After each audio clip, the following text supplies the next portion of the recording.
Did you clog the toilet again? And you're worried about it overflowing onto the floor? I'm going to show you how to prevent that from happening.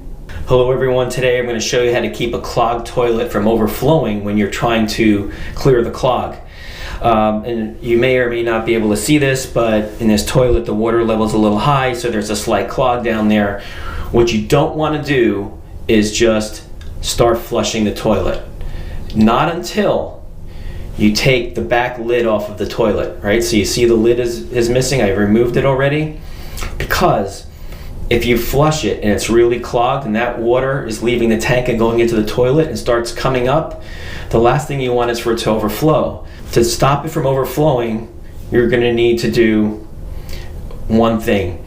And before you flush, you're going to want to get ready to either push the canister down, that the canister in this canister toilet lets the water down, or the flapper, which means, you know, pull your sleeves up and get ready to push that flapper down to stop the water from going from the toilet, from the tank into the toilet.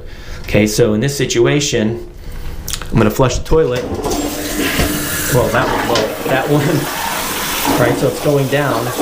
You want to push that the canister down. The canister actually in this case went down really fast, but in many situations it's not, because I didn't hold the handle. So kind of a little bit of a video fail there. But and many people got a flapper and that thing's going to hang up. And the only way to stop the water from overflowing is to stop it from leaving the tank. In order to do that, you gotta shut the flapper or the canister right away. So turning off the water down there doesn't help you. Lifting this thing up to stop it from running doesn't help you, okay? Because the flapper is up or the canister is up and it's still exiting. You need to right away just push the canister down or the flapper to get it to stop, prevent it from overflowing. Now the only other thing I can tell you is if you're getting to the point where you're plunging and let's say the water level is really high and it's clogged, you're wanting to get the plunger in there to stop it. Do not plunge it yet. Okay, so that's the other reason it can overflow, is you're plunging and the water level in the toilet is so high that it's going to create waves in there and it's going to come over the side. With every clog, there's going to be a little bit of space for the water to get through.